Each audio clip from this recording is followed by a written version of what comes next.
Quelle est la qualité de l'armée dont dispose Napoléon au moment de l'entrée en campagne? Ce qui fait la qualité d'une armée, c'est la résultante de trois éléments: les soldats, le chef et l'état-major. Les soldats qui se battent sur le terrain, mais qui, dans le fracas de la bataille, ne voient pas plus loin que le bout de leur fusil et ont besoin des ordres qui leur permettront de faire la manœuvre victorieuse. Le chef, évidemment unique dans la bataille, qui organise la manœuvre générale et pour l'exécuter doit donner l'ordre qui convient au moment qui convient. Enfin, l'état-major, en termes plus modernes, on dirait la chaîne de commandement, chargé de transcrire les ordres généraux du chef en ordre précis pour chaque unité, de veiller à ce que ces ordres correspondent bien à la manœuvre générale voulue par le chef, et de veiller à ce que ces ordres soient transmis et exécutés. Alors qu'en est-il de ces trois éléments pour l'armée du Nord en juin 1815 ? La troupe est excellente. D'abord parce qu'elle est uniquement française, ce qui n'était pas le cas de l'armée multinationale qui était entrée en Russie en 1812. Elle est composée uniquement de soldats aguerris. Les jeunes recrues dont Napoléon a ordonné la levée ne sont pas encore sur le champ de bataille, et les soldats qui sont là savent se battre, certains depuis très longtemps. D'autre part, cette troupe est très motivée, très politique, pourrait-on dire. Elle sait pourquoi elle se bat.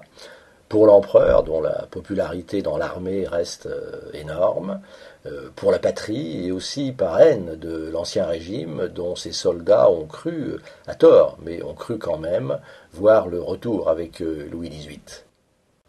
Mais cette excellente troupe a aussi ses failles psychologiques.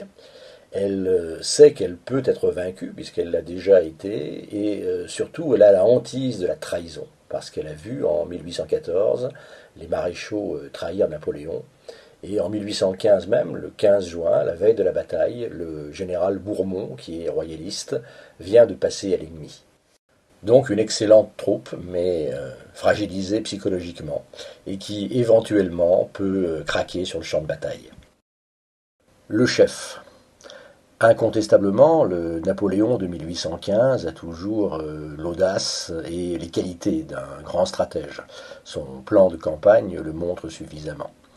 Mais tout aussi incontestablement, l'empereur a vieilli, il est fatigué, il dirige d'une main moins ferme et surtout il dirige de plus loin, laissant davantage de liberté à ses subordonnés. Or, c'est justement à ce niveau des subordonnés, au niveau de l'état-major, que les carences les plus graves vont se manifester. Qu'en est-il de l'état-major ? Pendant tout l'Empire, le maréchal Berthier a été un remarquable chef d'état-major de Napoléon, capable de traduire les directives générales de l'empereur en ordre clair et précis pour chaque unité. Mais Berthier n'est plus là, rallié à Louis XVIII en 1814, il lui reste fidèle en 1815. Il est parti en Allemagne où il va mourir de façon d'ailleurs assez mystérieuse quelques jours avant Waterloo. Globalement, le vieillissement et les défections font que sur 20 maréchaux d'Empire, 3 seulement sont présents pendant la campagne de Belgique. Soult, qui est le nouveau chef d'état-major, Ney, qui commande l'aile gauche, et Grouchy, qui commande l'aile droite. Or, ce ne sont pas les seconds dont Napoléon aurait eu besoin. Soult a été un très bon chef d'armée, mais il n'a absolument pas l'expérience du travail de chef d'état-major.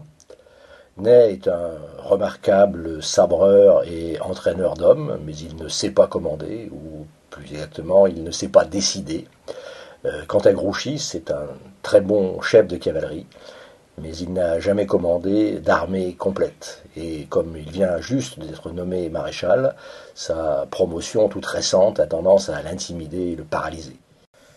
Bref, l'armée de Napoléon est toujours une force redoutable, mais elle n'a plus l'efficacité d'autrefois, elle va accumuler les fautes et les maladresses, et sa défaite apparaît finalement comme logique face à un ennemi largement supérieur en nombre, et qui a appris à ne plus se laisser intimider.